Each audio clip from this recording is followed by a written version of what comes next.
Okay, good day. Welcome to the Great White North, aka Canadian Corner. How's it going, eh? Bob McKenzie, this is my brother Doug. Today our topic is dog scoops. Okay, like at our place we don't need one because like the yard's real big, so the dog just goes out and it doesn't matter. We just don't walk in the yard and don't ever mow the yard real early in spring without doing some cleanup first. Otherwise, that won't be that color. Oh, hello. Do you have a warrant to be here? Oh, yeah. It's time for a change in this country, my friends. A real change. Wiggle and squirm as you might, it is really hard to put lipstick on a pig. When I'm Prime Minister, I will keep my promises. WTF. Everyone has an opinion about Canadian federal politics. Justin Trudeau is a fighter. Fighters get knocked out.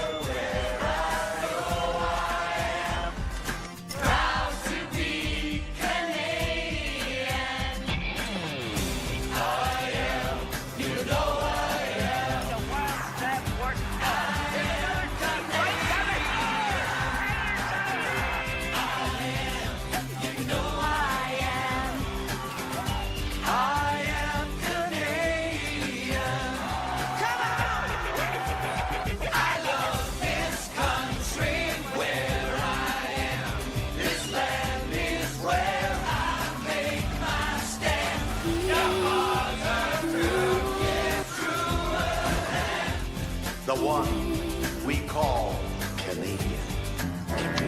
Gentlemen, beam me aboard.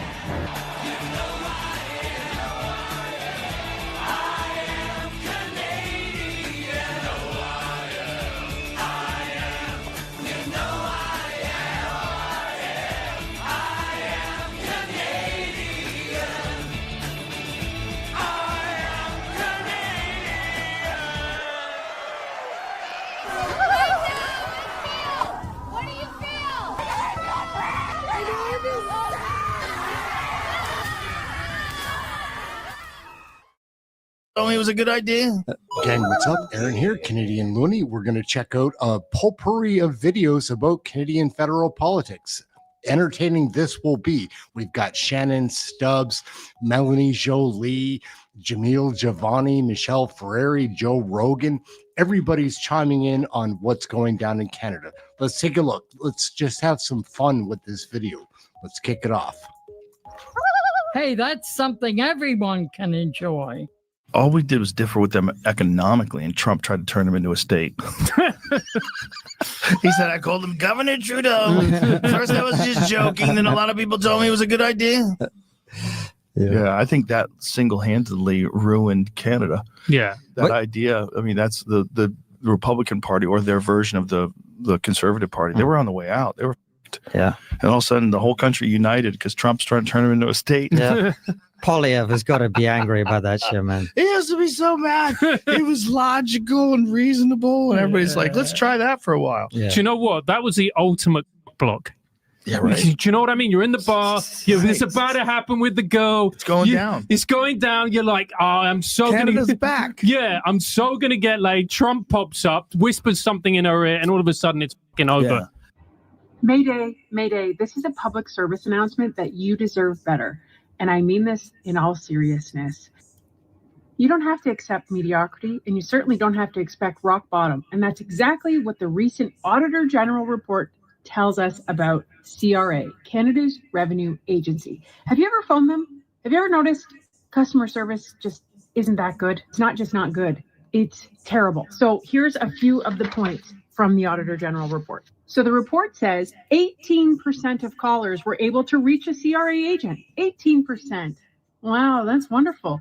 Their target was 65%. It wasn't even 100%. It was 65%, but 18% got there. So yay them. The average wait time, if you were one of the 18%, over a half an hour, which is double from last year. And hey, if you're lucky, you didn't get disconnected, right? 7.6 million calls were disconnected before callers were able to reach an agent who was about to give them wrong advice. Non-specific questions about benefits, including eligibility, were wrong 44% of the time.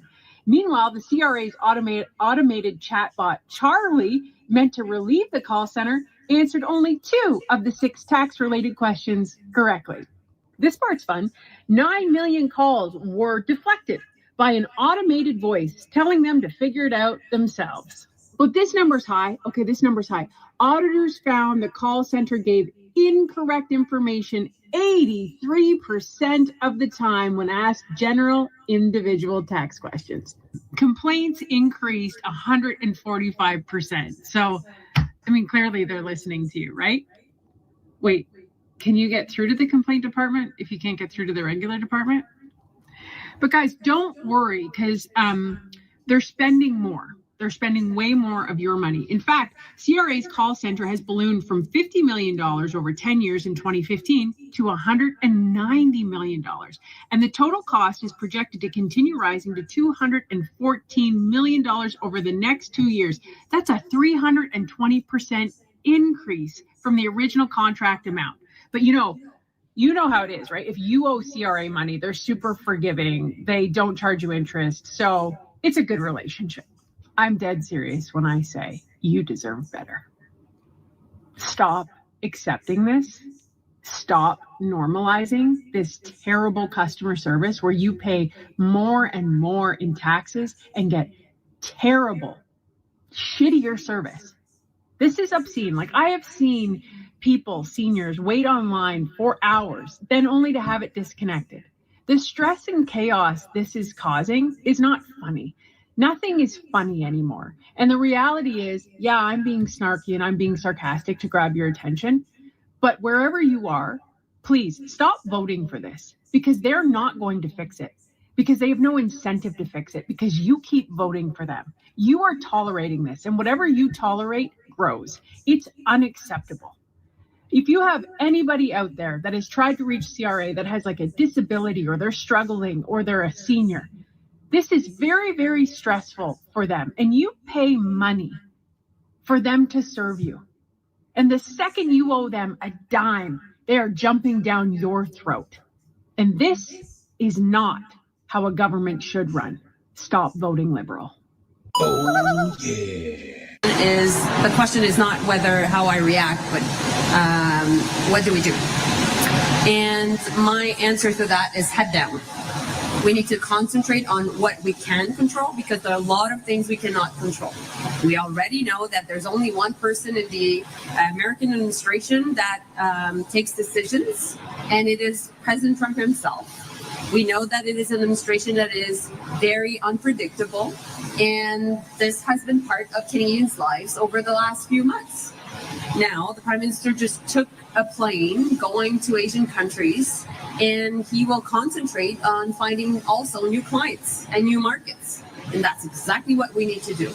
Meanwhile, I'm here in a very important region of Quebec, working with my colleagues, working with local businesses, because we need to make sure that we reduce our dependency on the US and that we support our businesses as they have very important workforces and they have very important decisions to take. And my job will be to support them. Oh, yeah. Last night, you might have seen that ConocoPhillips, a major global oil and gas company and long-time contributor to Canada's economy, announced layoffs at its Canadian operations. That means just weeks before Christmas, workers in Calgary, Northern Alberta, and British Columbia will have to go home and tell their families that they've lost their jobs. And this comes just weeks after Imperial Oil announced it would sell its Calgary headquarters and cut almost 900 jobs. For generations, Canada's energy sector has created good, sustainable, high-paying jobs, opportunity, and stability for entire communities, especially in remote and rural regions where it's needed most. But after the last lost anti-development Liberal decade, that future is so and still uncertain. This is the direct result of Liberal anti-energy policies that continue to drive out companies that did believe in Canada and Canadian workers and did make big investments and long-term plans here, but have been forced to cut losses in human jobs and go to other more welcoming jurisdictions. Make no mistake, this is a result of Canadian policy harming Canada because of these federal Liberals. The Liberals, they say their thoughts are with these workers, but it's their own Liberal laws that put them out of work, because when policies are specifically designed to crush, they just said phase out, Canada's oil and gas sector and to kill Canadian jobs, that's exactly what happens. The same Liberal politicians who grieve for these families are the same exact ones who deliberately wrote laws like the so-called Just Transition Bill C-50 that is deliberately designed to kill traditional Canadian energy jobs. 170,000 in oil and gas, 1.4 million in trades, 642,000 jobs in transportation, 193,000 jobs in manufacturing, 292,000 in agriculture, and hundreds of thousands of more jobs in other sectors and additional sectors that rely on those primary ones. Canadians can't put Liberal thoughts and prayers on the table at dinner. They can't use them to buy Christmas gifts for their children. And they sure can't use them to pay the bills that continue to go up and up and up because of these Liberals. Look, make no mistake, there's only one solution. The Liberals must repeal their job-killing anti-development laws, like the No New Pipelines, but what is actually a Never Build Anything Anywhere, Bill C-69, the shipping ban, Bill C-48, the federal industrial carbon tax that makes Canadian businesses unable to compete with the US and other countries, or the Canadian oil and gas cap, which is the only one of its kind in the world imposed to hurt our own country, the anti-science plastics ban, the Just Transition Bill C-50, and the Liberal oil and gas censorship law that only targets Canadian companies and prevents them from talking about the world-renowned environmental stewardship and innovation. Only Conservatives will scrap these job-killing laws, because that's been our position the entire time consistently, unlike Mark Carney and these bait and switch flip-flopping Liberals. And Conservatives are the only ones who will put Canadian workers first. Oh, yeah. I think we need to have a conversation about liberal racism. I was thinking about this over the weekend because we had this awesome event in Bowmanville called Apple Fest. And it's a great time. You know, people coming together, they're eating apple fritters and apple muffins. And while that's going on, I got confronted by one of the local hardcore liberal partisans. You know, when I say that, I don't mean somebody who just votes for the Liberal Party. No, I mean like one of those like hardcore dudes who was with Justin Trudeau until the very end, you know? So he comes up to me and like wants to start this argument about DEI. And so I'm like, cool, like let's have a conversation. But instead of it just being a conversation, he really just wanted to like prove he was smarter than me, you know, and like make me feel bad, like drag me down, right? Like tell me that I don't understand, and that, you know, make me feel like I'm very uneducated compared to him. And while that's going on, there's another hardcore liberal partisan in the area running around attacking my intellect, you know, like he's so much smarter than I am.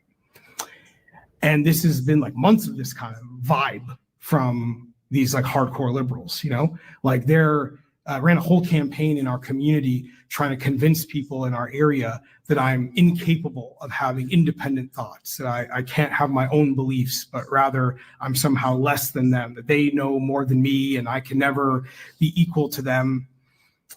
And it's like kind of disturbing, to be honest. Like it's been like months of this, and it's starting to feel like phrenology type stuff, you know, like Leonardo DiCaprio in Django Unchained. Like these guys want to bring out some 19th century instrument to measure the size of my skull. It's weird, right? And these guys should know better than to have this way of treating people. You know, one of them is a counselor in Clarington, another one, a former school principal. And yet they feel so entitled to like talk down and like demean people, right? Who think differently than them. Like they think they know how a member of a minority community should feel. And if you don't say what they think, then somehow they feel like they can police you and tell you what you're supposed to think. It's odd stuff. You kind of mix that with the fact that these guys are like enthusiastic supporters of DEI. Oh, they can't get enough of DEI. And it makes you wonder, like, why are they so keen to advance policies that assume the inferiority of others? Because that's kind of what DEI is, right? It's this idea that people from minority communities can't get ahead, can't succeed without liberals extending this unique special treatment and unique generosity to us. I find it disrespectful. Disrespectful to me, disrespectful to people who look like my father, my family, some of my neighbors, some of the people I go to church with. It's this very paternalistic attitude that we need the liberals to give us these special benefits and these special things, as if we can't compete and do well based on our own talents and abilities. Now, I understand there may be people in minority communities who like this DEI stuff. There may be people in minority communities who like these liberal policies, but there are a lot of us who don't, and I'm one of them. I don't like it. I don't like feeling like other people get to look down on me and extend pity to me as if I'm less capable than they are. I don't like that. And in fact, I believe that a lot of people in minority communities just want an economy that creates opportunity for those of us who are hustlers and strivers and dreamers and builders. We just want to see the fruits of our labor. And I think that's what's gone wrong in Canada right now, is that we're not able to see the fruits of our labor, none of us, regardless of what you look like. And we don't have an economy that is giving the right opportunities to those who are willing to work hard for them. So to me, this is what liberal racism is. It's this idea that they get to put you down, they get to demean you, they get to tell you that you're less than them, but then also tell you that they're your savior, that liberal DEI policies are going to be what gets you ahead in life. I think we have to reject liberal racism. And I'm very comfortable saying I don't support liberal racism. And as the member of parliament for Bowmanville, Oshawa North, I will stand up against it unapologetically. Shout out to the wonderful people in Clarington and Oshawa. Appreciate you very much. Let's restore the North. Let's restore the promise of Canada. Oh, yeah. I have to be honest with you. The last many years have been a challenge. I am asked repeatedly about how a country like Canada, blessed with resource wealth, world-class talent, and sophisticated capital markets, struggles to provide its trading partners with the goods they need to feel safe, secure, and to prosper. At the same time, Canada's economic and national security is under siege. Protectionist policies continue to grow, and our democratic institutions continue to be threatened. Our allies and trading partners face the same headwinds, and now more than ever are seeking to lock in safe and secure supplies of energy, food, and critical minerals. Our world-class. This way, really quick, we're really efficient with this. It is German after all, so we get really efficient with this. All right. It looks like their instructions have been given. Mr. Prime Minister, are you ready? I'm Vladdy Guerrero Jr. Oh, he says he's Vladdy Guerrero Jr. He is about to spank that spigot out of the park, ladies and gentlemen. So that means we gotta get super loud for him. Here we go. 1, 2, 3, spank that spigot! Mark Carney is doing that to our economy. Don't pretend that that's a keg of beer. Pretend that that's our Canadian economy, and he's just bringing the hammer to it. Anyhow, gang, Aaron here, Canadian Looney. Let's take a look. We've got Jamil Jivani, one of our favorite MPs to watch on here. He's interactive. He knows how to speak to people. After Jamil Jivani, we'll have Andrew Lawton, another one of our favorites to watch on here in committee, blasting away at a liberal sociologist. Let's take a peek. Let's get into it. Hey, that's something everyone can enjoy. I find it outrageous, to be perfectly honest with you. I'm just being real. So evidently you guys stand for a lot of things. There's the criminal justice stuff, there's the freedom of speech stuff, which is all great. But I think the core of the Conservative Party is the economic policies. So I've got two questions for you guys. First, looking at your platforms, a common theme is reducing the role of government and increasing the role of for-profit organizations. Profit can only be increased relative to revenue by either paying workers less or charging customers more. As workers and customers, why should we vote for people giving more money and power to for-profit organizations, the same billionaires and mega corporations price gouging our rent and groceries? It's common sense not to trust the federal government, but why not instead subsidize not-for-profits or municipal-level government programs? Second question, less important than the first question. Another common theme in your platforms is the culture war, fighting against woke and DEI. The rising cost of living shows that the real divide in Canada is between people charging prices and the people paying prices. In the light of these serious economic problems, why are you keeping people divided for gender identity and skin color? So I'm going to answer your second question first, because I find it outrageous, to be perfectly honest with you. I'm just being real. The people promoting DEI are the ones dividing us based on skin color. And the people who want opportunity distributed fairly and public services distributed fairly, regardless of what you look like or where you come from, those are the people seeking to bring us together. I would ask you very humbly, since you seem to have a problem with big corporations, why do you think Rogers and Bell advertise their DEI policies while charging Canadian consumers some of the highest cell phone bills in the entire world?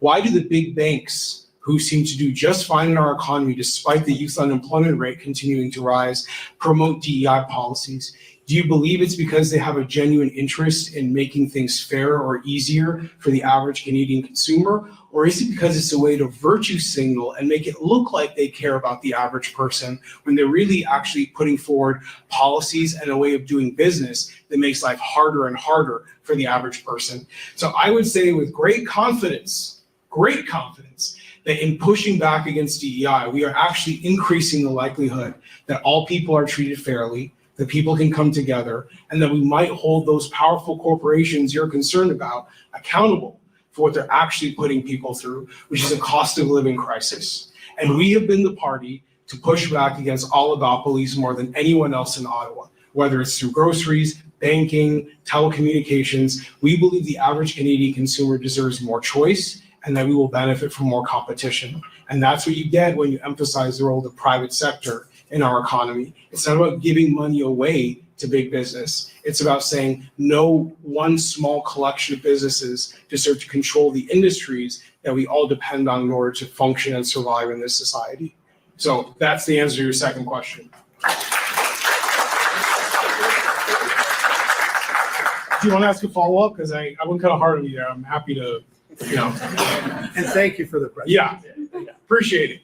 I can respond to the second question if that was the intention. If not, that's okay. No, if I did answer any part of your questions, you're welcome to clarify. No, the second question was good. I think we definitely agree on not liking monopolies and oligarchies. Although I think historically, looking at the policies of the Conservative Party, it usually seems to benefit the big businesses already in power more than the small businesses trying to start up. And there's still the issue of relying on for-profit organizations in the first place. Well, there's certainly some services that I'm a believer that the public sector should provide. I mean, we are in a country that prides itself on someone never having to go broke because they're sick. And I think that's something we should always stand by and fight for. I really believe that. I'm a cancer survivor. I'd probably be 6 figures in debt right now if I was in another country. But because I was in this country, diagnosed at 30 years old, I was able to be taken care of and I didn't have to worry about my mother and my sisters, right? So,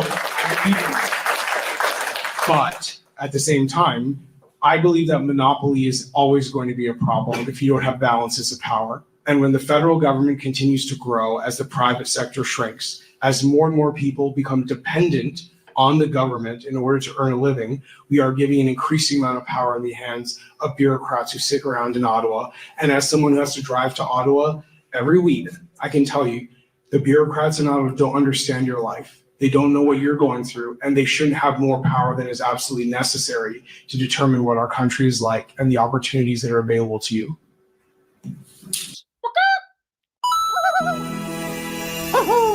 Oh, yeah. Jivani. Thank you, witnesses, for your time and testimony today. I'd like to start with you, if I could, Dr. Myers. You mentioned that the bail system is the harshest it's ever been. Those were your words. Do you think bail should be made easier to access after the culmination of our research here? I think it absolutely needs to be more readily available for a lot of people in custody. I think we can acknowledge that there are some people who are perhaps too risky or the allegations are too serious. We want to focus our attention on those, not an automatic decision to detain, but to be able to focus on those. We need to make release more available for all kinds of others who are there for more minor reasons. So what are the sorts of offenders that are being detained pre-trial now that you think should be getting bail and aren't and don't have it available to them? Most of the folks that have been charged with nonviolent offenses. Okay. And that would be the bulk of the individuals that go through our bail court. You talked about in your career as an academic, quote, interviewing justice officials and accused individuals. Yes. You didn't mention victims. Victims of crime. Have you interviewed them as part of your research? No, I studied the criminal justice system, not rather than what happens with victims. Do you think that the experiences of victims should have any bearing on how offenders are treated by the justice system? Absolutely. The victims are critically important in all of this, but nonetheless, we need to remember the very important constitutional rights that we have and that those must absolutely be protected. And that while there may be harm to victims, we can provide those supports that they may need outside of the criminal justice system where they would be far better served. But why in 20 years of researching this has interviewing victims not factored in if you think they do have a role to play in the way these decisions are made and these policies are drafted? Because it has not been part of my research agenda. I've spent the time sitting in court and talking to those who I'm interested in the process of bail. I'm sitting in court. I've heard from many of victims about their experiences that comes out in the open court. So you do indicate that people should, I'm paraphrasing, but you said they should be punished after a conviction. Yeah. So who should be held behind bars pre-trial in your view? I think a very limited number of people. If we go back 40 years, we used to be sitting much closer to about 20 or 30% of those in our provincial jails were in pretrial detention. I suspect those are the folks that needed to be there, while other folks were able to be better managed in the community. Do you think that anyone who's charged with first-degree murder should be behind bars pre-trial? I would leave that to the decision makers to properly examine the information that's been provided to assess the risk and make those decisions. So you think bail for first-degree murders is actually legitimate at times? I think in some circumstances it could be possible. I'm not a lawyer. I'm not the one making these determinations, and I trust the professionals who have all of the available information to be able to make the appropriate decision in these cases. Another comment you had made was that we cannot predict future behavior. You were basically you were saying that we can't predict who will commit future offenses. So I would assume from that you're against 3 strikes, you're outlaws that have been proposed, correct? Absolutely. So how many convictions is enough for the system to actually say, we have a pretty good indication this person is going to reoffend? You know, we might be able to look at measures that indicate that somebody has a record of offending, and those are exactly the kinds of pieces of information that are considered by those who are making bail decisions. So you do think multiple convictions you do think should actually count against someone in their bail eligibility? I think it should be a factor that is considered and weighed appropriately. It should not be the driving and the only reason. Each one of those convictions, that individual's already been punished and held accountable for those offenses. At some point, we have to acknowledge that they have moved on. Let's focus on what the allegations are saying of what they've done now. So someone who's committed murder against an intimate partner, someone who has robbed a bank, someone who has committed violent offenses, they are arrested. No, I'm talking about someone who's convicted. They have 5 convictions under their belt. Your view is that that is a clean slate if they've already served their sentence the next time they're up for bail? I said nothing about it being a clean slate. I said you did. You said they've already paid their price. They have paid that price, but nonetheless, the criminal record is a critical component that is considered by decision makers when making the evaluation on the level of risk. We cannot perfectly predict. We can make predictions on the basis of offenses or records, but they are imperfect, meaning we are getting it wrong a lot. Oh, yeah. I think it is extraordinary that Mark Carney has become the Prime Minister of Canada. He did a terrible job in Britain. Broken, Canada's broken, and Canada's broken because we're stupid. Okay? Canada's broken because we're stupid. These are Muslim values. These are Canadian values.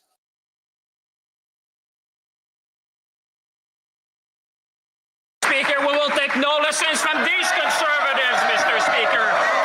Canadians have heard the leader of the opposition. We advocate for crypto to Canadians. When it comes to groceries, Canadians are saying thanks, but no thanks, leader of the opposition. We know what we're doing, Mr. Speaker, and yesterday was the first step. We call on the big grocers to be part of the solution. We express the frustration of millions of Canadians. We ask them to come with concrete plans to stabilize prices. On this side of the House and this caucus, we'll fight for Canadian, Mr. Speaker. We're going to kick things off here on Joe Rogan. They're discussing like the life expectancy in Canada. Let's check this out. It should be Canada's overall life expectancy. Yes. That might be the craziest statistic in the world right now. You've seen this, right? Yes. Since 1930, of course, it goes this way, this way, this way, this way, because you fucking live longer because fuck technology and medicine. And then 2020 it levels, and then it starts to go down. It's down 2.5 years since 2020, which is unheard of. Yeah. Unprecedented. What could that possibly be from? I don't know, Tony. Weird. So strange. It's not like there was a gigantic medical intervention that was forced upon the population during that time period. Again and again, and booster and booster and booster. And you're not allowed to say it, or you're a conspiracy theorist. I guess These people they're in a fuck trance because being on the side of reality and facts is so against the narrative that the liberals were correct that they're willing to ignore excess deaths. That we're willing to ignore an increase in all-cause mortality. That's shocking. Yeah, they're willing to ignore it, and they're the trust the science people, but only when it leans to their favor. Canada's overall life. It's such bullshit. What's been happening? Hey, that's something everyone can enjoy. Gang, what's up? Aaron here, Canadian Looney. We're going to get things going, man. We're living shorter lives. We need to use our time more effectively. So we're going to kick it off with Melanie Jolie here. We've got Jamil Jivani coming up. He's going to trash Doug Ford. And in the main body of the video, we're going to have our finance minister, our new finance minister. He's been in the cabinet for 10 years. Francois Philippe Champagne is going to disgust you. Wait and see. Here we go. Let's kick things off. We're starting with Melanie Jolie. I know it's tough. Where are the answers, Jolie? Are they up there? No. This chick needs a bathroom break. Somebody gave her a downer this morning, it would seem. Let's go. Oh, yeah. This is just going to be a quick one. Like, she has nothing to say or contribute looking at the sky for answers, whatever. She is a twit of a minister. Well, the Prime Minister has vowed to match tariffs on strategic sectors. Some in the industry have called for that, but right now Canada's tariffs on U.S. steel and aluminum remain at 25%, while the U.S.'s are 50%. So why are you not matching U.S. tariffs? So it's a fair question. And for us, we want to continue to negotiate with the U.S. on a deal on steel and aluminum. The Minister of Canada-U.S. Trade was in Washington over the past couple of weeks. The clerk of the Privy Council, Michael Sabia, was there as well last week, and also the Chief of Staff of the Prime Minister. So you're seeing that we're doing a full court press to make sure ultimately that we get to a sectorial deal. Now, of course, we will adapt our strategy as things evolve. We think right now it's the right strategy to have. And meanwhile, we're helping the steel sector, we're helping the aluminum sector, and we're helping, obviously, the auto sector in Ontario. So that's our goal. This chick needs a little bump. She needs a bathroom break. Somebody gave her a downer this morning. Is this announcement today, though, acknowledgement that you don't expect a reduction in U.S. tariffs on those industries in the immediate future? No, it's not that. I think that notwithstanding the fact that there are tariffs right now of 50%, which we profoundly disagree with and that we're fighting against, we need to think. The answers aren't up there, dum-dum. Think about the fact that the President of the United States have decided that it's his economy. They're not over there either. Will be based on paying for having access to it. We're now dealing with the highest tariffs since the Great Depression. And that's their choice. And they've decided to put that on us and the rest of the world. And of all the entire planet, we're the ones that are able to get the best deal. But we need to learn from this.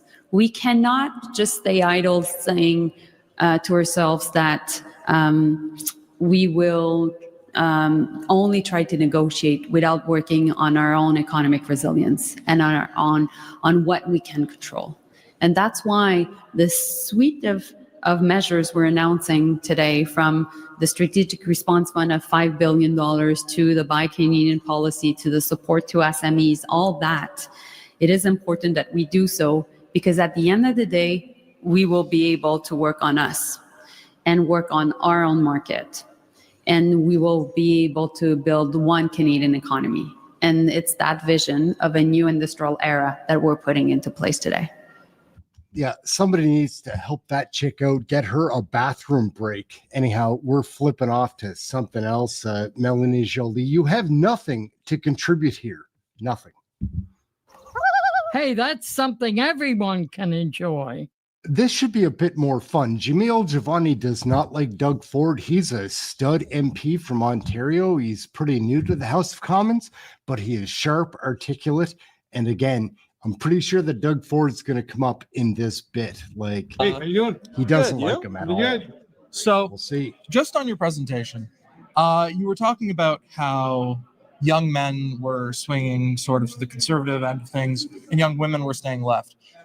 I've been working on a project for a long time. How do you think that will affect relationships with young men and women?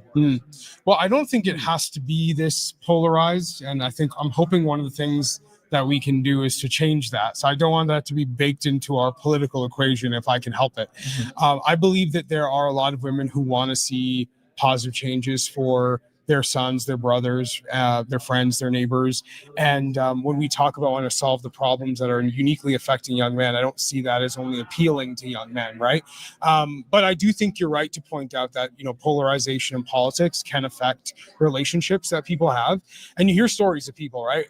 You read about them online where someone's, matched with somebody on an app, and then, politics winds up being the reason that they don't actually, want to talk to each other. And I think that's a problem. So, probably the best thing we could do is just try to encourage people to talk to each other despite their political differences, and not see that as like a tribal identity that we can't, bridge between, right? Yeah, absolutely. And do you see that sort of changing in the coming few years? Yeah, look, as you heard in the presentation, I do represent the more optimistic camp, right, on these questions. So my view is that if we convince people that we can make their lives better, they will be open to thinking about conservative ideas as a solution to their problems. And I wouldn't be in this job if I didn't think that we could accomplish that goal. And that's what I'm trying to do, right? It's one of the reasons why I'm here in Calgary right now and coming, from Bowmanville, right? It's like I come here because I want to show people that we've got a way to approach this that I think could be good for all Canadians across the country. Mm-hmm. And going a little bit more on that, young men were sort of a silver bullet for the Conservatives last election, being predominantly Conservative supporters, coming out in huge numbers and getting the Conservatives a number of seats that they haven't seen in like 10 years. Do you think that will transition to Ontario provincial politics with Doug Ford next election? Well, I think Doug Ford is appealing to a different segment of the country, or in the case of Ontario, the province, right? Because he is appealing to people who are okay with the status quo. And we appeal to people who want something. I personally think Doug Ford is a loser and a con man. New and different. And I believe that more Canadians are going to want something new and different, and fewer Canadians are going to want the status quo. So I think the numbers are on our side, and I'm confident that over time we get stronger and he gets weaker. Mm-hmm. And a little bit more on Doug Ford. Recently, we saw Doug Ford get in line with the federal Conservatives on the stand armed guard provision, only after someone he knew had been affected on crime. What are your thoughts on that? Well, the same thing happened with auto theft. You might remember that until someone tried to steal a car from his driveway, he wasn't very vocal about the increase in auto thefts in the Toronto area. So, yeah, I don't think politicians should wait for a problem to affect their personal lives before they take a position. And this is why, being principled, believing in something and standing up for what is right is important, because you got to fight for other people. It's not just when it affects you, right? You got to take a stand when it's not about you and it's about the people who elect you and the people you serve. Mm-hmm. And recently we saw Doug Ford pour out a bottle of Crown Royal at a press conference. And we're talking about what a loser move. Like, Doug Ford is a jackass of Canadian politics. Like, he's one of them anyhow. fighting for other people. He seems to be fighting for those 180 people. But do you think that his alcohol ban had anything to do with the closure of that plant? Yeah, I mean, look, it's interesting when incumbent politicians take no responsibility for any problem. And in the case of Ontario, I mean, he's been in charge for 7 years. I mean, could he have made anything better in that time? He's had majority governments to present all kind of policies that could have been made for a better business environment in Ontario. He's not doing that. So it's convenient to sort of get everyone to focus on the Crown Royal bottle being poured on the ground. But I think he still needs to answer some questions about what is he doing to make for a growing economy in Ontario. And he can only, distract people for so long before he actually has to answer that question. That's it. We're going to wrap up with Jamil Jivani. He's very entertaining, very, very sharp in the committees. He's excellent there, and he's a standout in the House of Commons. You did used to work for him. I did. I'm speaking from experience. I tried to fix problems in this province, and he kept getting in his way and all his goons around him all the time. They wouldn't make anything better. And now we're seeing him because this guy's a political genius because he beat Bonnie Crombie and Stephen Del Duca. And now we got to sit around getting advice from him. No.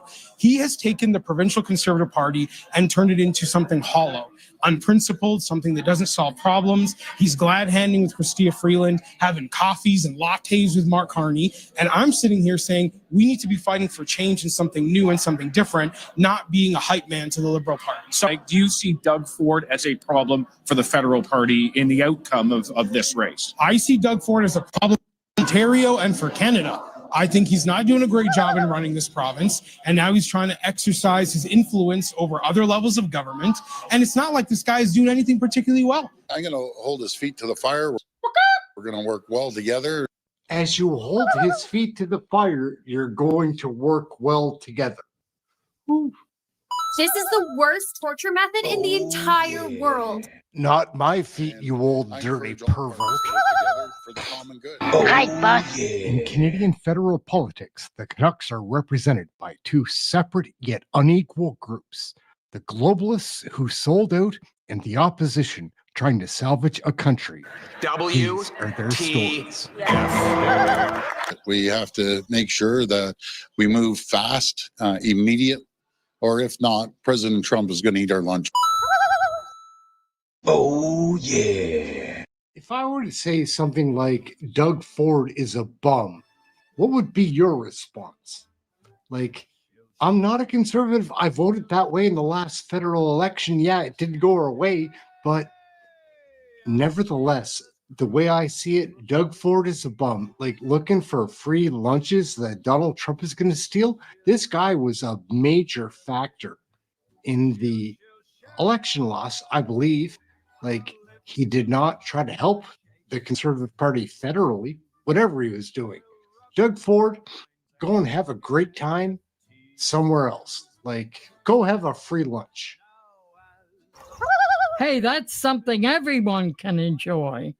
Is, there have been electoral boundary changes for this election, and this riding certainly among them, but much of it was former Conservative leader Aaron O'Toole's riding. In the by-election following his resignation, it was Jamil Jivani who won that.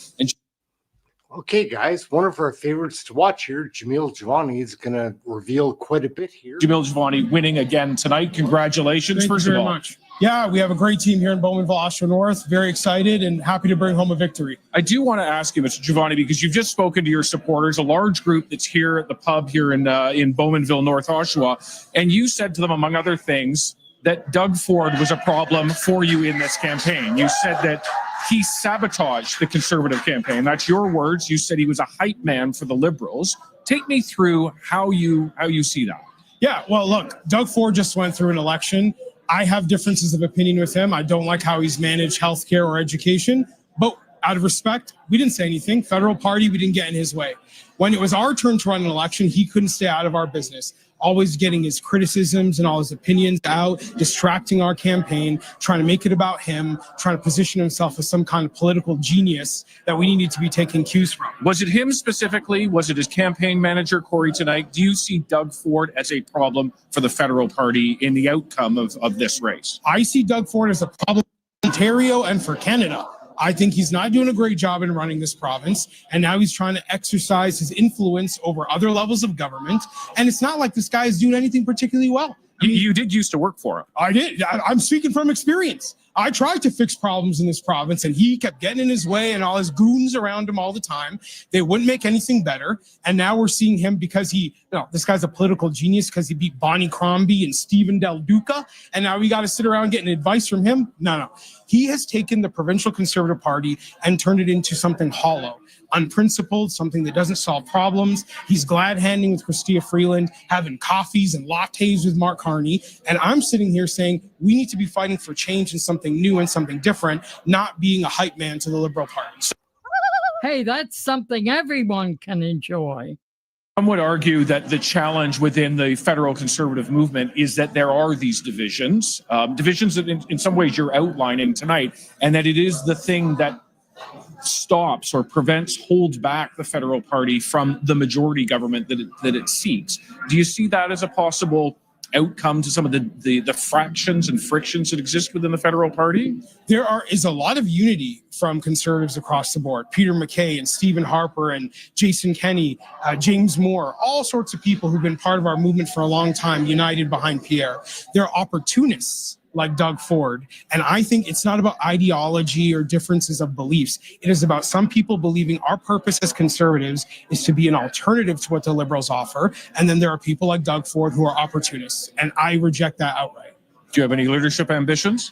Look, we have a leader of our party right now. We're still waiting in for the final seat counts. I don't know what tomorrow holds. My focus, though, is on all the young people, all the parents, the moms, the dads who came to us and trusted us to offer an alternative, a brighter future. We're going to see that too. We're going to keep fighting. And when the next federal election comes around, Conservatives will earn the trust of more voters, and we will bring home a victory nationally. My last question to you looks at the results. As we speak here right now, 160 for the Liberals, 151 for your Conservatives.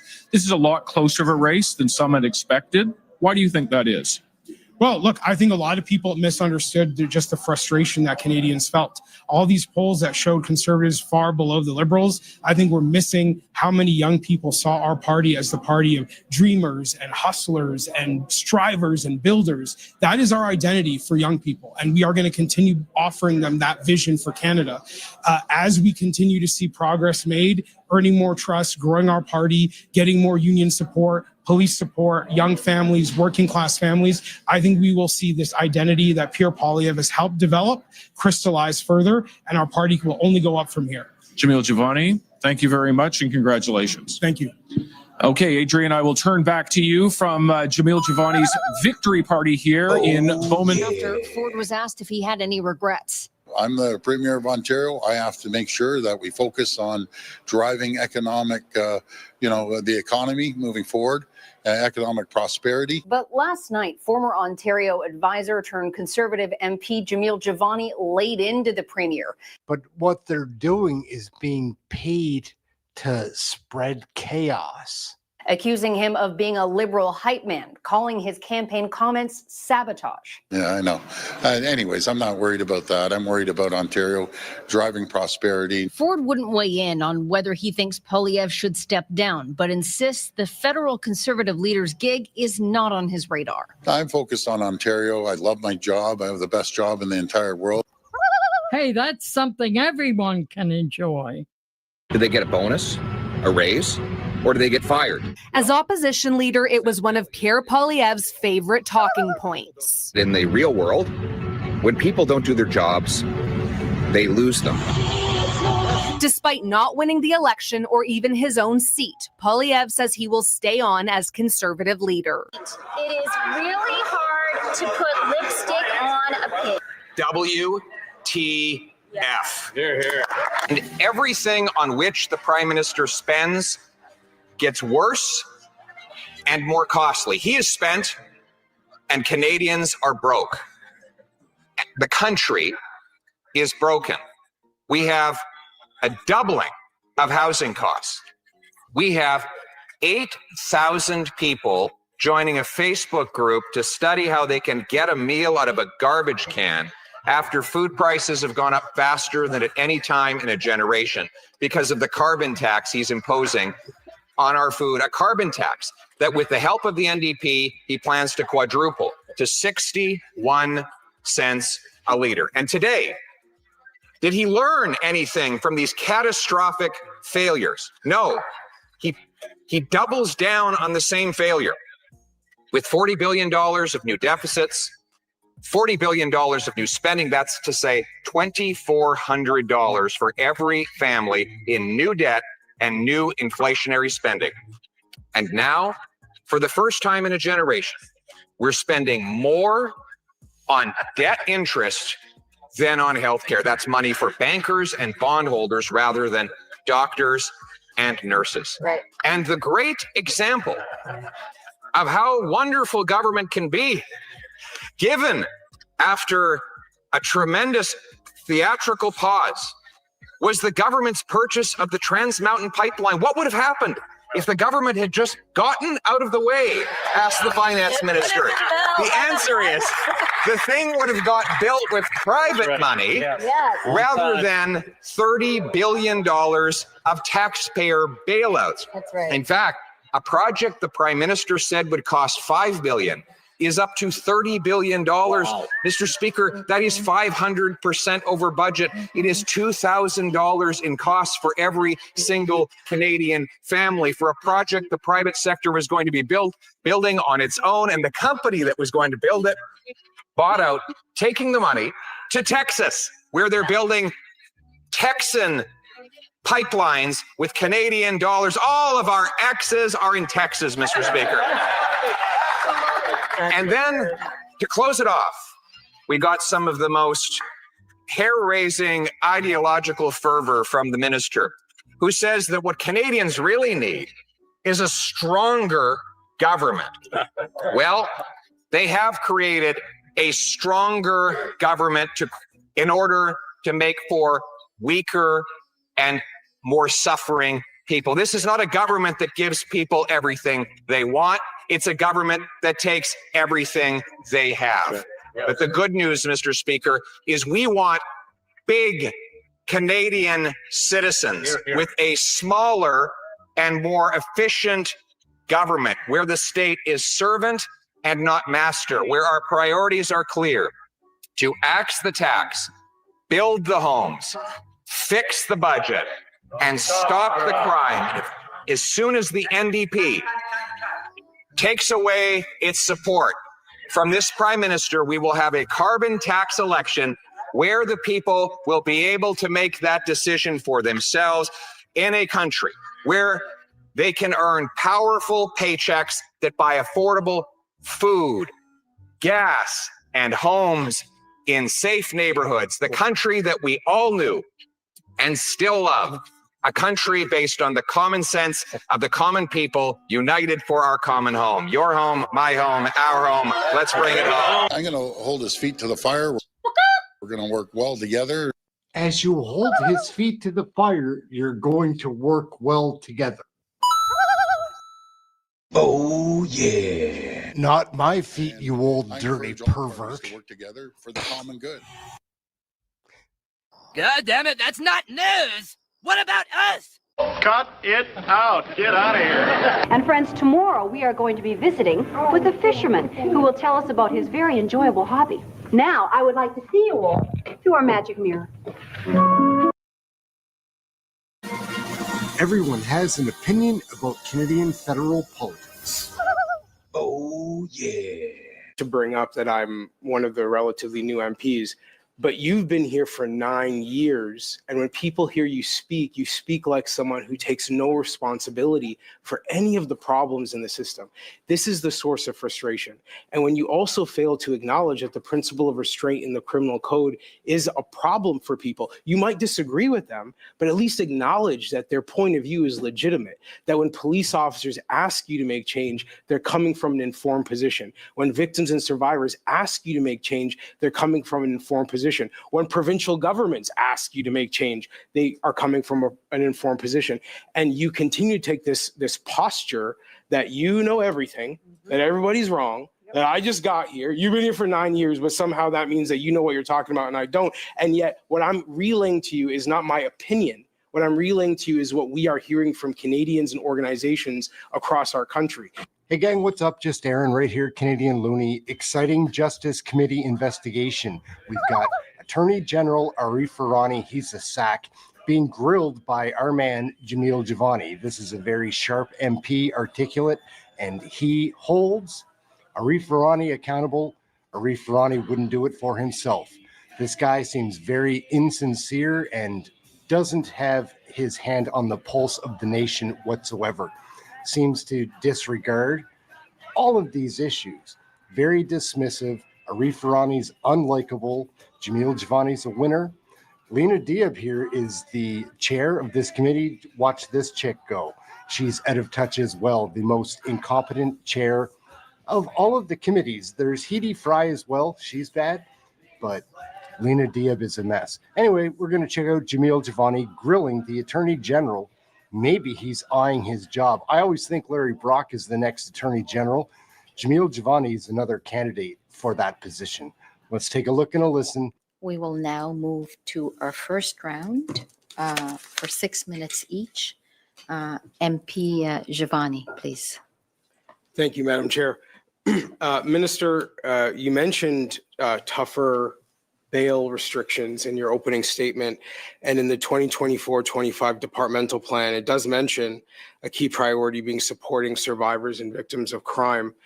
I'd be curious to know why you think police officers like Sergeant Lisa Harris from Newfoundland and Labrador had to appear before the Status of Women Committee last week asking your government for stricter bail conditions, and why police unions across the country right now are begging you publicly to introduce stricter bail conditions if you believe you've already delivered that. Minister. Thank you, Mr. Jivani, for the question. So what I'd say is that we heard loudly and clearly about the need for bail reform, and we responded to that request that came about 18 months ago. What I'd say about police is that I understand the concerns about police. I feel their concerns. I also know that in my city, close to where you represent, sir, we have 700 less police officers amongst the Toronto Police Service than we did when Bill Blair was the chief of police. I think we need more policing, but we also need more resources dedicated by provinces in things like courtrooms, crowns, JPs, and detention facilities. There's this sort of condescension in what you're saying, though, when police officers use their voice to express their concerns and you just sort of dismiss it as, well, we dealt with this 18 months ago. They're tweeting at you now asking for stricter bail conditions. And, you know, I've seen you respond to the Ontario government, for example, and suggest that bail law is very difficult to interpret for those without a background in law. There seems to be a streak of condescension, and I'm asking you quite clearly if you're willing to take any responsibility for the problem that police officers are articulating to you, the problem that survivors and victims are articulating to you now. I take a lot of responsibility for keeping Canadians safe. That is my job. I respect the job that police officers are doing in terms of putting themselves in the line of fire to keep us safe. What I also take cues from are from police officers, including Deputy Chief Alvaro Amida, who has said in York Region that the problem is resourcing in the system, including the availability of court space and crowns. The National Police Federation, an umbrella organization that represents officers around the country, has pointed out the exact point that I've been making, which is that in some jurisdictions, JPs need to have legal training if they're going to make decisions about charter interests. That is not the case in Ontario. And that's an open question as to why. So I've heard you make this point before, and ordinarily when you speak, you seem to leave out entirely the principle of restraint, the part of the criminal code which many people point to as a source for a lot of the bail issues in our country right now. I'm wondering if you will admit today that the principle of restraint being introduced by your government was a mistake, and that is actually a big part of the problem, that you have not used your powers through the criminal.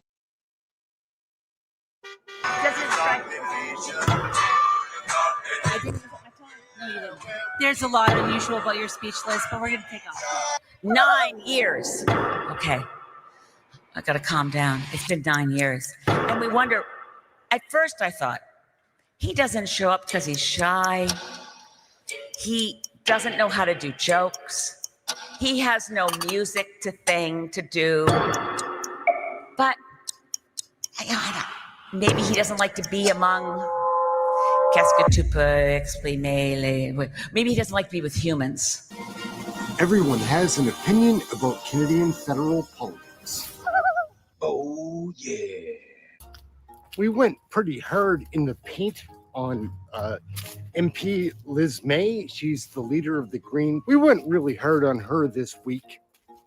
Shot my mouth off. But now I'm going to show you in context where that comes from. Because there's a reason. I'm fed up with these politicians, but they have secrets they don't want told.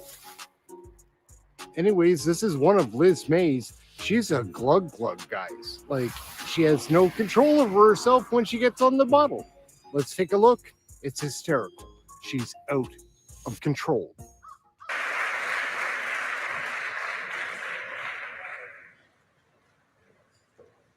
Merci.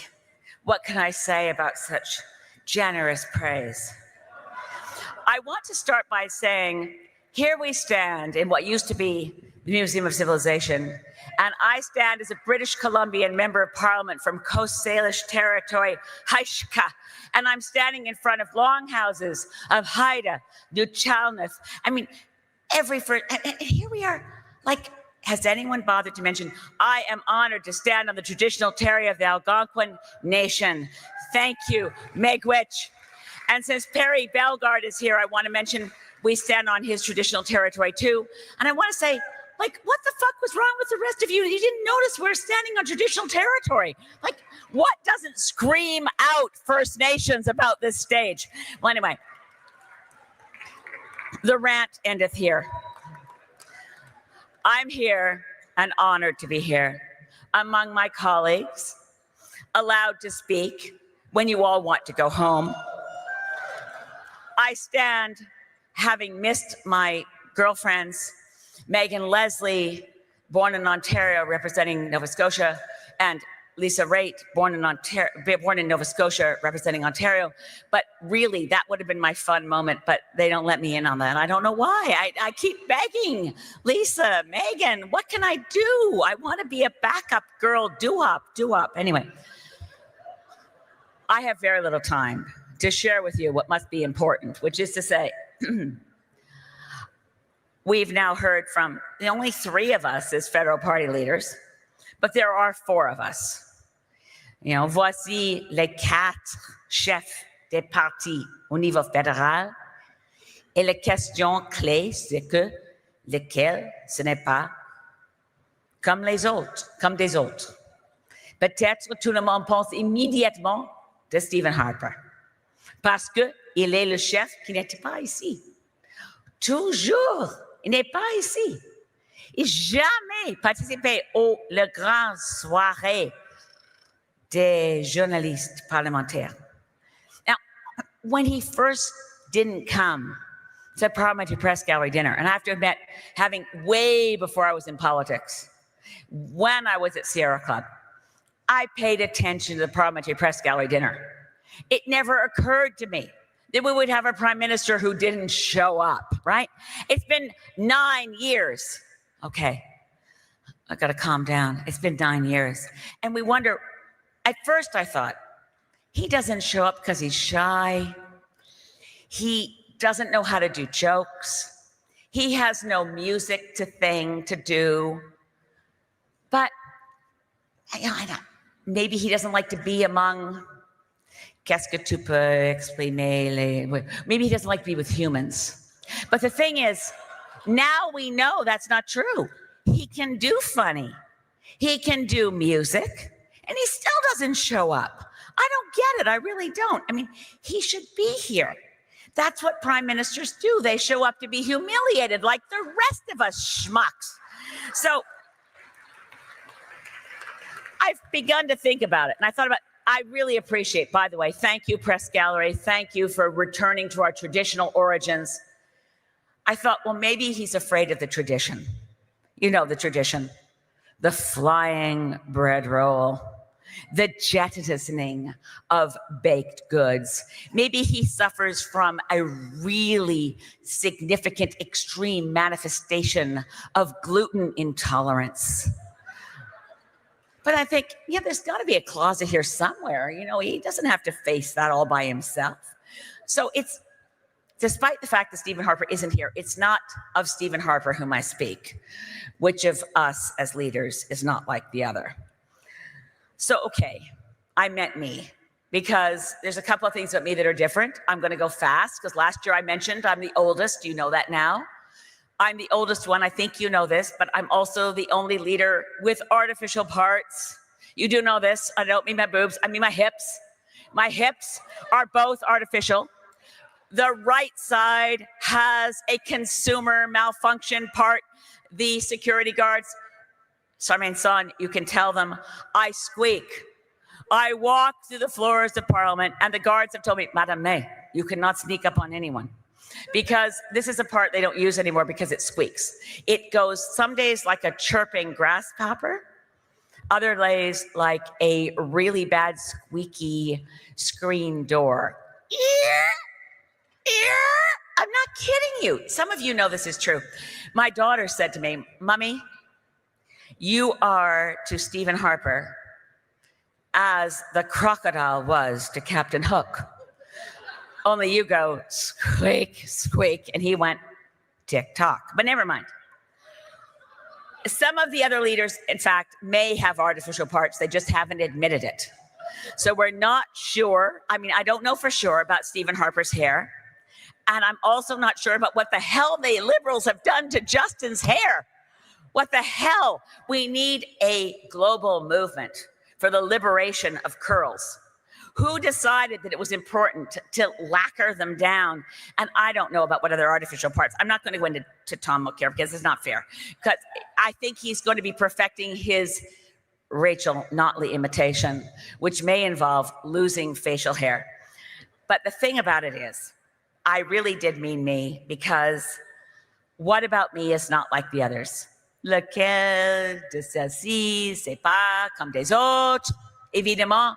Je suis une femme. I'm the only girl on the leader team.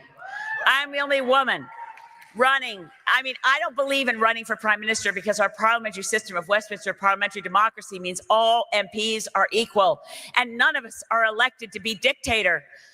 Sorry, Stephen. The thing is, our parliamentary democracy is all of us are equal. But the thing is, I'm the only woman party leader, and I know what men immediately think. Because the poor boys, they really bought into Freud. That whole sexual maturation thing on the Freudian scale, that we go from the oral, I'm not going to eat the mic, into the anal, God, I don't want to think about it, or the genital. Guys get stuck on this Freudian stuff. So they immediately assume that I'm envious of the things the boys have that I don't have.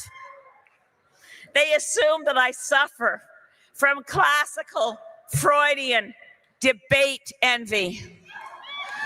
But I no longer do. Praise the Lord, free at last. I am not suffering from debate envy, because thanks to a few of the boys, I get to be in the debates. Yes, it will be fun. I'm looking forward to it. And I am happy to say we are all equal and we get to participate as equals. So that's that on that. But you know what? I have a completely deranged and there is no sequitur. This is a non sequitur. Do you guys ever wake up with old theme songs from former black and white TV shows that you never thought your kids would ever see, and they're running through your head? Like every now and then I wake up thinking about, Lisa, you've got to wait. Lisa, I wake up thinking about a horse is a horse, of course, of course. This morning I wake up thinking this. Why am I thinking this? Do you guys wonder? Liz, hang on. We wonder why you're thinking that too, but you know. Wait, you know what? Do you guys remember the theme song? Welcome back. Who knew Cotter was spelled K-H-A-D-R? Welcome back, Omer Cotter. It matters to say it. Welcome back, Omer Cotter. You're home. Does it strike you as unusual? I didn't use up my time. There's a lot unusual about your speech, Liz, but we're going to take off. Omar Khadr, you've got more class than the whole fucking cabinet. Thank you. We're going to wrap it up right there, everybody. My name's Aaron. This is Canadian Looney. So everyone has an opinion about Canadian federal politics. Oh, yeah. Hey, gang, what's up? Just Aaron right here, Question Period Canada. How y'all doing? We've been watching and learning all about Canadian federal politics, trying to share that with you. We've got all of these crazy videos to watch from the House Commons, from committee, from the scrums, whatever. There's many sources, but let's take a peek at this one. It's off the rails. All the videos here are. Let's take a peek. Perfect. Trudeau, when are you going to release the names in the report? Trudeau, your policies are wacko. When are you going to release the names? You're a tyrant. Release the names, Trudeau. When is he going to get started? When are you going to step down and resign, Trudeau? I'm allowed to be here. Don't touch me. What's your name? What's your name? I'm allowed to be here.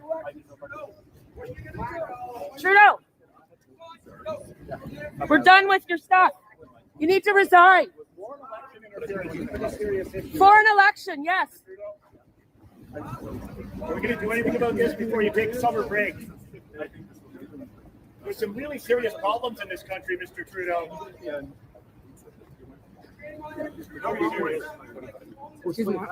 Yeah, I'm walking too. Might want to watch my arm. Trudeau, foreign interference, and you're on the list probably. Is that why you're not reporting it because you're on the list, Trudeau? Are you on that foreign interference list, Trudeau? Transparency in this country. Yeah, you promised transparency. Where is it? Call an election. Just go on summer break. Do you guys have any integrity with your job? Trudeau, you're a tyrant and you're wacko. It's all your policies. Step down. You're a traitor to this country. Stop your coalition, Jagmeet. Can't block my path. Who do you think you are? What's your name? What's your name? You got it right here. Yeah, what's your name? You coward to say it? No. Then what is it? You got it here. You can't. That's not a name. That's a number. Yeah, you're a public servant. All you are is a fucking number. You're not even allowed to be in your own country. That's why you moved to Canada. You can move all around. There's not enough of them to block us. It's an embarrassment. Jagmeet, you are a terrorist and a tyrant. You're a terrorist. You are good. Your daughter is going to have to pay for your salary. You betrayed the government. You are a tyrant. You are a terrorist. You are a piece of shit. That's right, he is. The fucking Trudeau's bitch. That's what you are. You're Trudeau's bitch, Jagmeet. Are you not ashamed? You should be embarrassed, Jagmeet. You've ruined Canada. You guys are helping. No morals, no integrity. You work for us. Not other public servants. You work for us. Bow down, tap out, keep distance. Shame on you. Listen to Fauci, 6 weeks. I have COVID. You might want to stay 6 feet. Yeah. Yeah. You've ruined the NDP name. You aren't going to be able to make a party at the next election. You suck. You're a terrorist and you're a traitor to Canada. Your daughter is going to be paid for your salary and your pension. Your daughter and her children.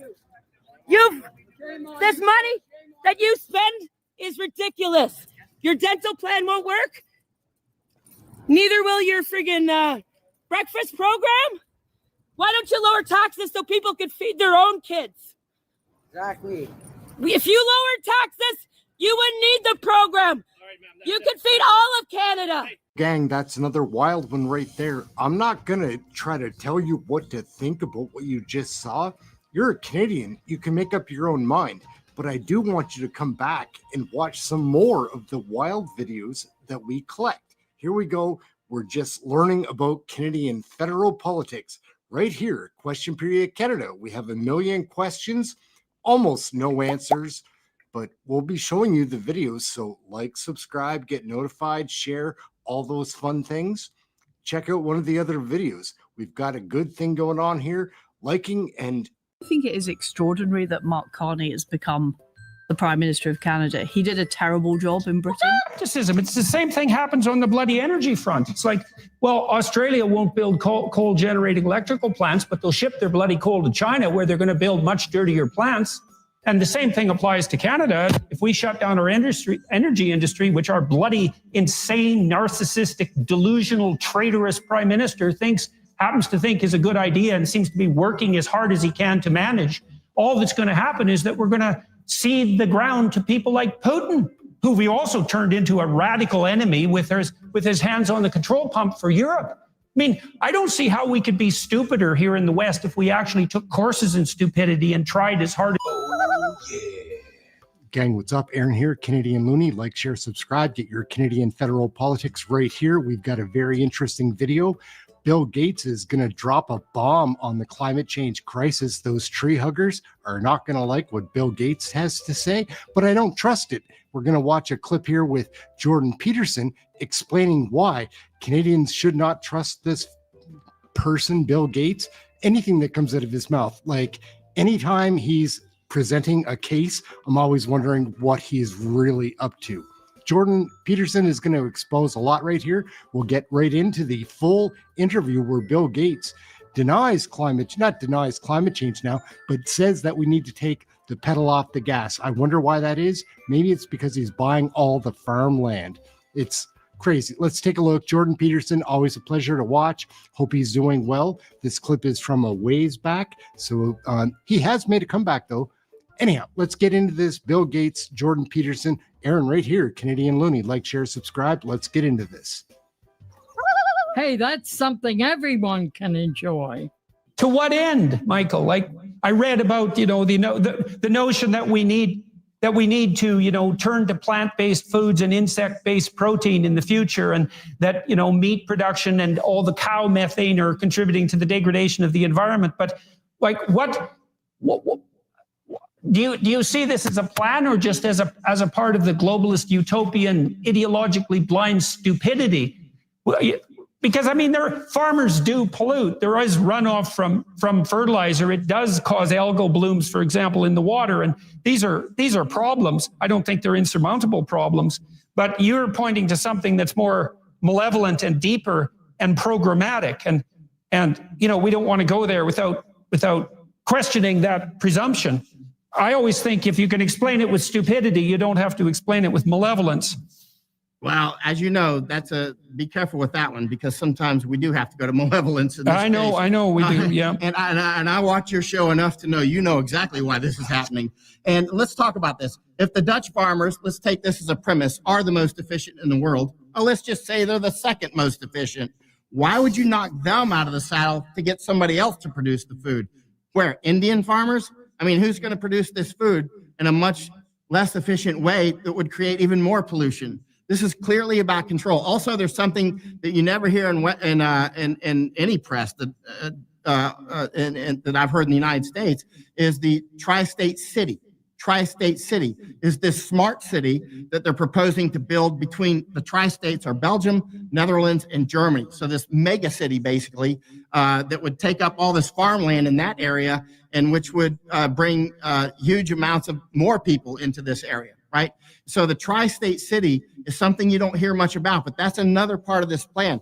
There was a fire about maybe 10 days ago. I went to it right after the next morning, and it's at a picnic distribution center, which is there was an investment, $600 million into this picnic food distribution center from the Bill and Melinda Gates Foundation, coincidentally, and it burned down, right? And so that brought a little raised some eyebrows. Why did that thing just burn down? There's many of them. There's others in Netherlands that are growing, but the bottom line is the Bill and Melinda, or Bill Gates, is buying up farmland, as you know, all over the place. I know. He is the biggest private landowner in the United States right now, and the land that he's buying up, he's taking out of food production. And it seems to be because he's obsessed about meat production, at least in part, doesn't believe that that's part of a sustainable future.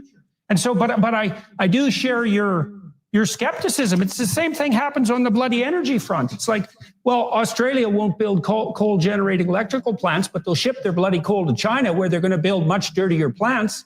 And the same thing applies to Canada. If we shut down our energy industry, which our bloody, insane, narcissistic, delusional, traitorous prime minister happens to think is a good idea and seems to be working as hard as he can to manage, all that's going to happen is that we're going to cede the ground to people like Putin, who we also turned into a radical enemy with his hands on the control pump for Europe.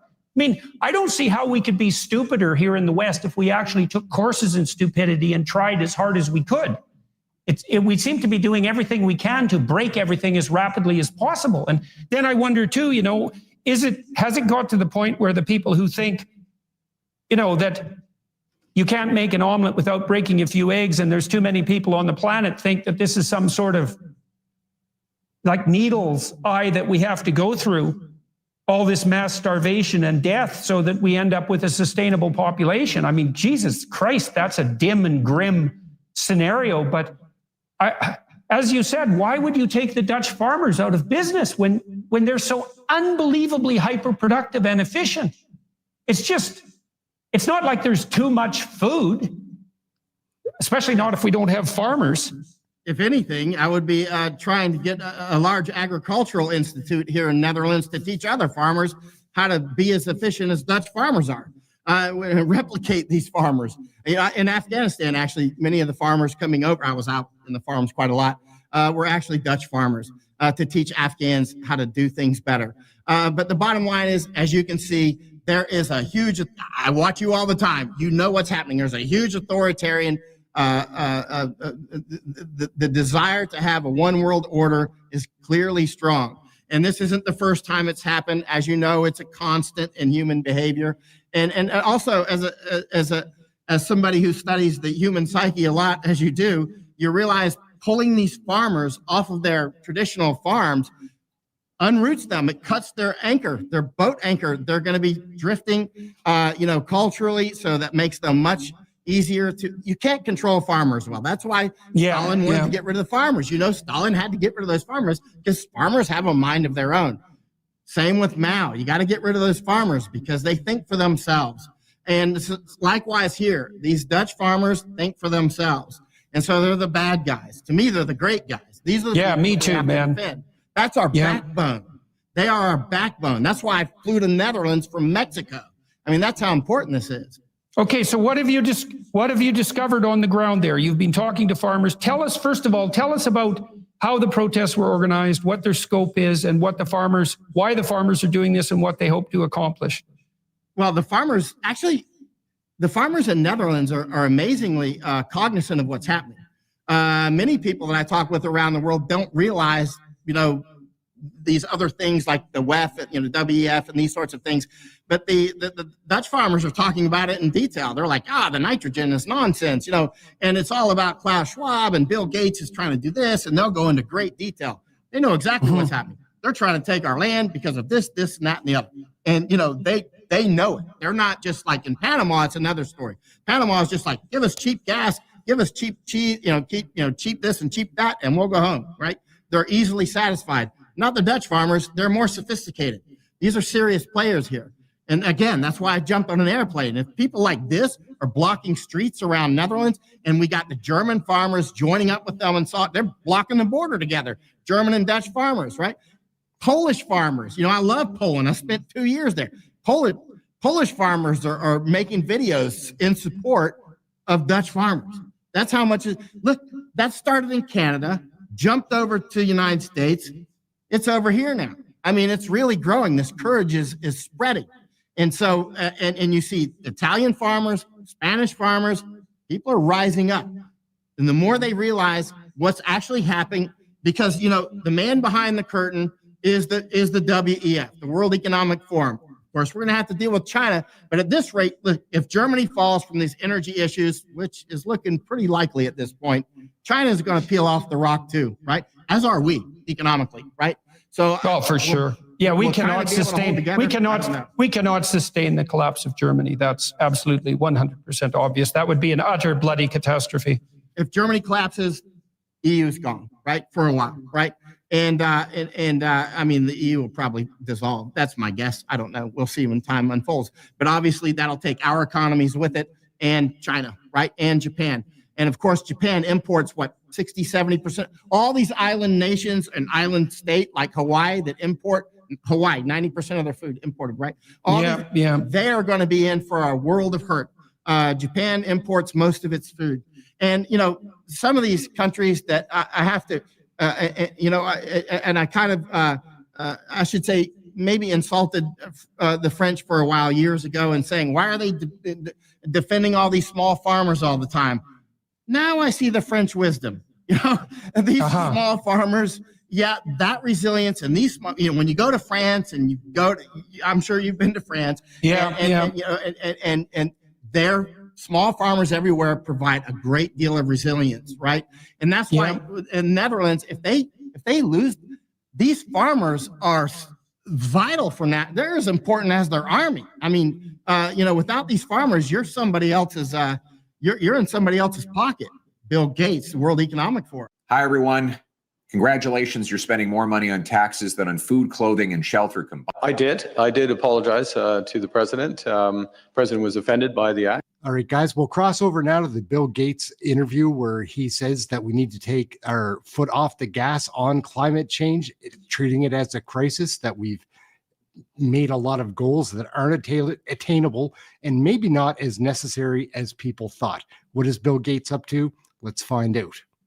Microsoft co-founder Bill Gates publishing a memo that suggests adopting a different view and changing strategy towards addressing climate change. It is a rebuttal to what he calls, quote, the doomsday scenario, which Gates says is, quote, causing much of the climate community to focus too much on near-term emission goals, and it's diverting resources, he says, from the most effective things we should be doing to improve life in a warming world. He writes, quote, this is a chance to refocus on the metric that should count even more than emissions and temperature change, improving lives. Our chief goal should be to prevent suffering, particularly for those in the toughest conditions who live in the world's poorest countries.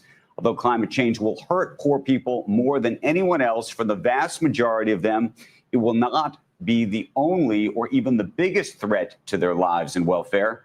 The biggest problems are poverty and disease, just as they always have been. Now, I spoke to Bill Gates in an exclusive TV interview, and I asked him to explain what he hopes people take away from this new message. Climate is a super important problem.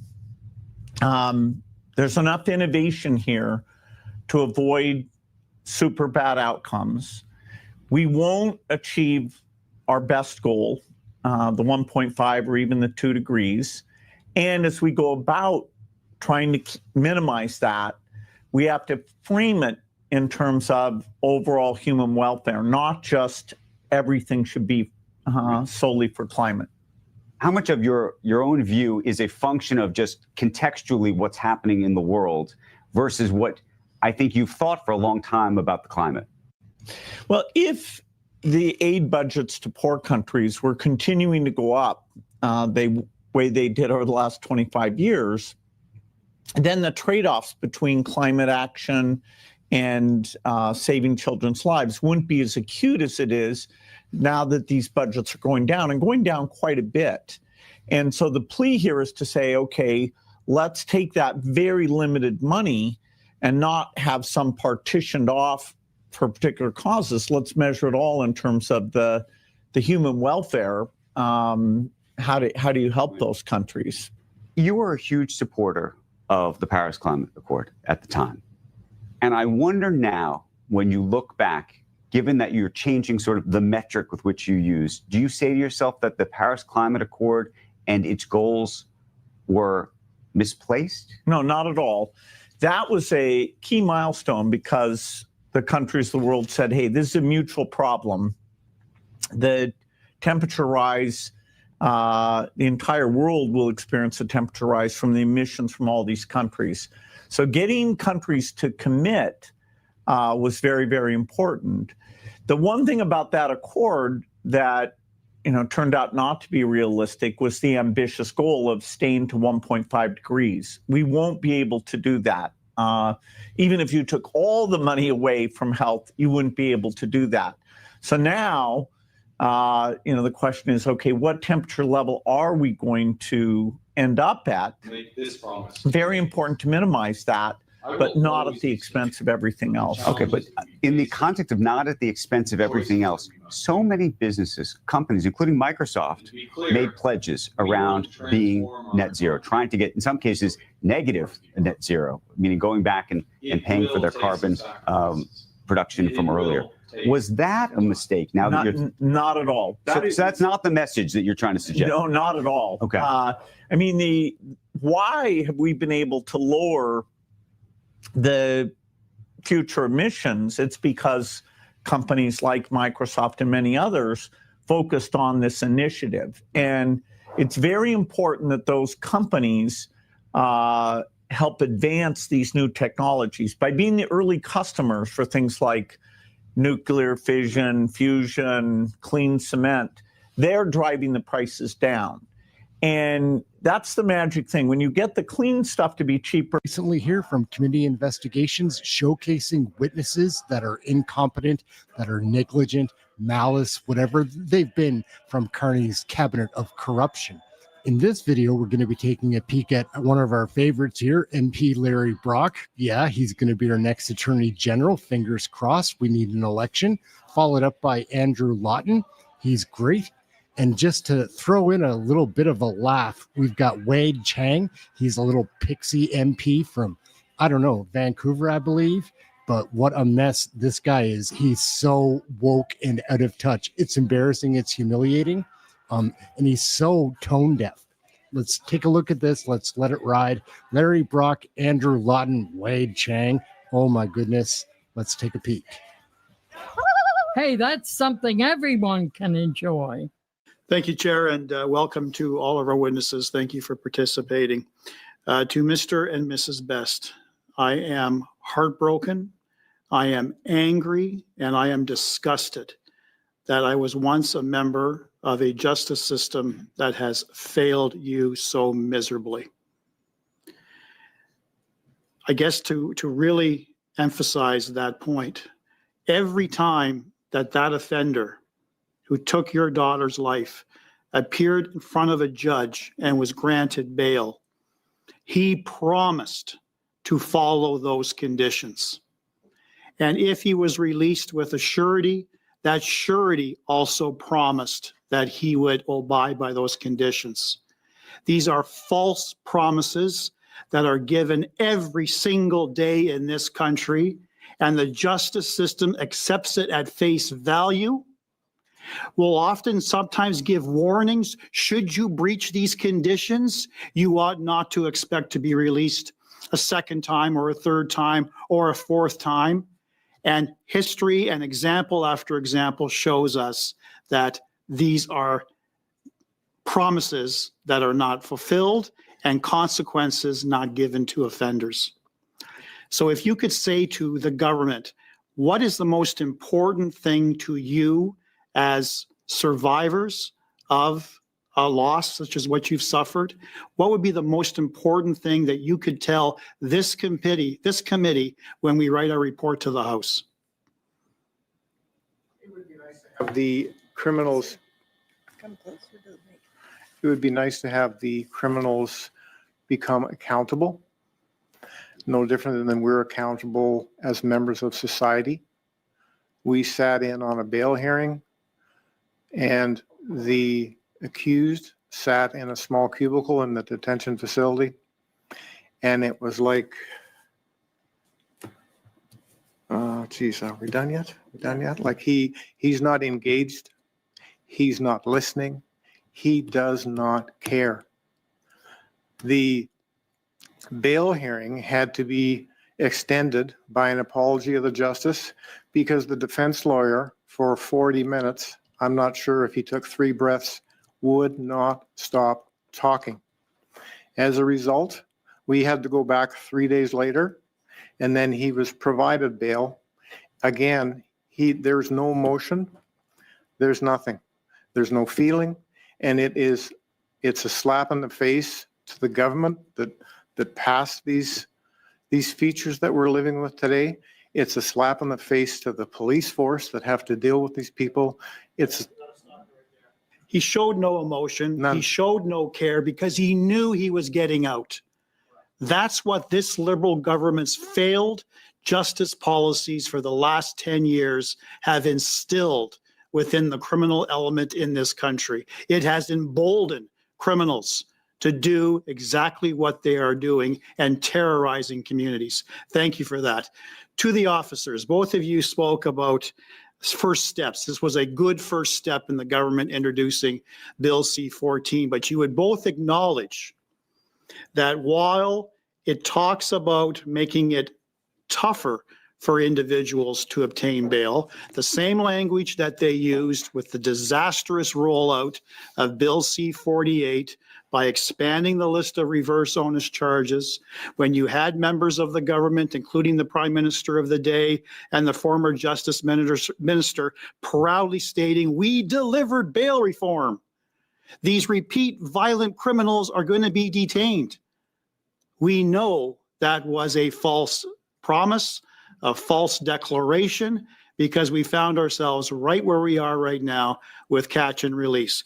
Will you both agree with me that there is not a pathway in Bill C-14 for automatic detention? Yes or no?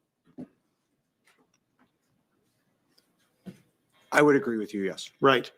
It still vests discretion for judges in bail matters, particularly when you're dealing with violent repeat offenders, to still be granted bail. And the bill clearly states that when a justice makes a decision to release, it has to be on the least onerous conditions. I want to talk about that because that's one thing that we're not talking about in this committee, which is the sufficiency and the degree by which conditions need to be established. I have heard horror stories across this country of judges refusing to list conditions because it's an invitation to breach, or they're not addressing conditions reflective of the crime and the impact to the community or the victims, or they're making a joke of the promise to pay by requiring offenders to pay 5 cents. This is what's happening in downtown Toronto as we speak. Do you think that type of activism by our judges is appropriate to deal with community and victim safety? Yeah, I think there's lots of work that we can still do around sureties. I think, in the Antic decision, it said that a pledge for a deposit performs the same function as actually giving a deposit. Quite frankly, that's nonsense. Do you agree with that? No, it's nonsense. And so, we need to do more work around sureties. We need to ensure that some sort of deposit is received by the court. We need to ensure that we're doing proper checks on sureties, that we don't have these sort of career sureties showing up repeat time and time again, vouching for someone who's been accused of an offense, that they're going to ensure that they abide by their conditions, knowing that they've put a pledge for a deposit, knowing that they're never going to have to pay that. It's never going to be collected. Thank you, Mr. Baxter. Guys, now we're going to check out Andrew Lawton and Wade Chang. Wade Chang is a disaster. Andrew Lawton is great. One of my new favorites to watch. Let's keep this rolling. Thank you to all the witnesses for being here, and to the best. I cannot convey enough how deeply sorry I am for your loss, and that the system failed your family and your daughter so much. Ms. Dunn, I'd like to start with you, and just by way of disclosure, my wife does sit on the board of your organization, so I'm very familiar with the work, and we've been supporters since long before then. So thank you for your advocacy on this.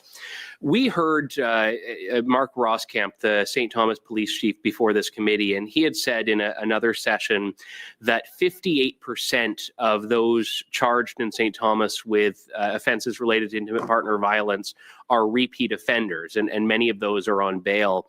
You deal with the victims of this. Does a stat like that surprise you, or does that conform with what you understand about the perpetrators of intimate partner violence? Thank you so much for the question, MP Lawton. I think, that goes right in line with what we see here on the ground. And what is even more important maybe to mention is, that doesn't necessarily include all of the women who choose not to report to police, right? And so I think the numbers are not shocking, and Stats Can put out a report just came out today and it showed that between 2018 to 2024, IPV charges were up by 17%.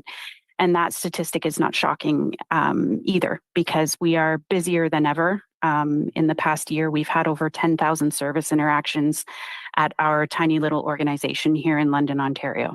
So there is a bill before this House of Commons, a Conservative bill that would treat the murder of a current or former intimate partner as first-degree murder, regardless of whether it was planned or deliberate.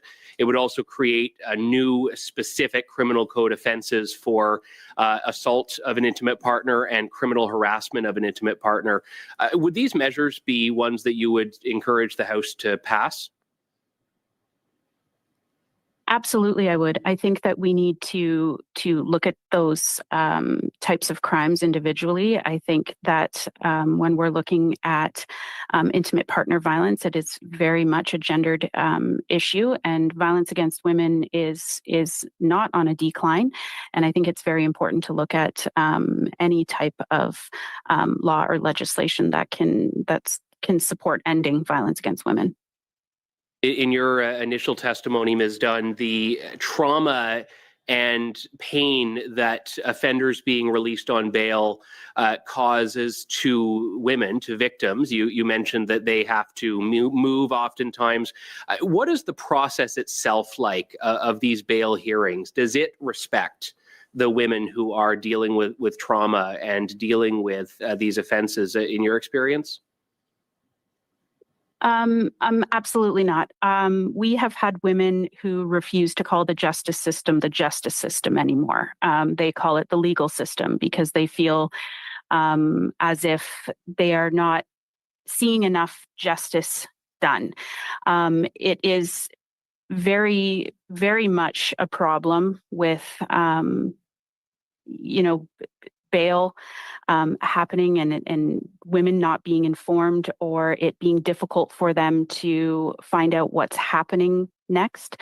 And that's an ongoing issue, and it's organizations like ours, and we're so thankful to have such amazing community partners here in London, Ontario.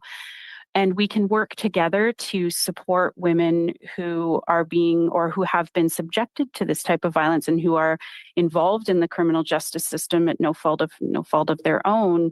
Navigate through that and figure out what is happening next, because sometimes it's like I said, very difficult to get information. Thank you. Moving to you, Mr. Morton, we have heard from this testimony before a concern that there is this wide gap between legal theory and experiences on the ground, the realities that your members and your colleagues have to contend with. And I note some of the Liberal witnesses have come from academic backgrounds where they have never even spoken to, as part of their research, victims. They are solely focused on the rights of the accused. What is the danger of that way of approaching criminal law? Again, the danger in regards to that is we are putting the offenders' rights above families and victims of these serious and violent crimes that are happening. And it's not taking a fulsome approach in regards to reviewing what needs to be changed or what should be considered to be changed moving forward. Thank you. Thank you.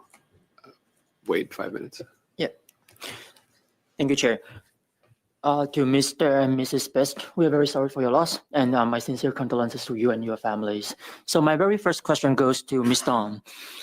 In your work with survivors, how often do you see cases where violent partners end up reoffending while on bail? We see it all of the time. The one example that I gave where we were working with a woman whose mother was the surety for the perpetrator, that, that was not a good situation here for the woman that was accessing service. I think, like I said in my speaking notes, The woman could not even access our service without a safety plan. It was difficult for her to come to a service like our organization would provide. And so we see this time and time again. For example, when I told the staff here that I was going to be appearing before all of you, I had numerous staff members want to share stories with me to bring forward. So this is not an unusual circumstance for us here. Thank you. And in your experience, what is the best way for the justice system to protect victims while still being fair to the accused?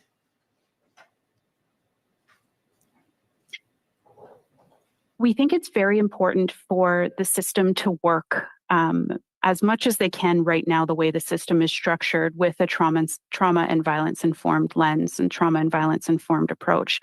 I think it's really important, to look at what maybe targeted accountability could look like. You all have a very big job to do, and we need to see high risk repeat violent offenders to face detention. But we have to remember that this is not one size fits all, right? And we really have to recognize that, without the proper implementation in place, it's just simply not going to work. So everybody has to work together in order for it to work properly. And what I mean by that is that, if there's a woman on the other side of what an accused is going through with the criminal justice system, she needs to be informed every single step of the way. There needs to be accountability from the criminal justice system in that regard as well, not just for the accused. Victims do have rights as well, and it's really important for those to be considered every step of the way. Thank you. And from your perspective, how would making it harder to get bail help keep women and families safe? When a violent offender has been released on bail, women are constantly fearing for whether it's their lives or their safety. They cannot leave their homes without fear. They are constantly looking over their shoulders to see, what's going to happen next. And it's very difficult to live like that. And nobody should have to live like that. And just to be clear, it's very important. God damn it, that's not news! What about us? Look, Stephen, Terrence and I were talking. Well, it's starting to look like maybe we're not gonna win this thing, We'll win. We just have to stay resilient. Well, yeah, but everyone is dying of starvation. Yeah, let's give it up, guy. Don't call me your guy. I am not your guy, friend. I'm not your friend, buddy. I'm not your buddy, guy.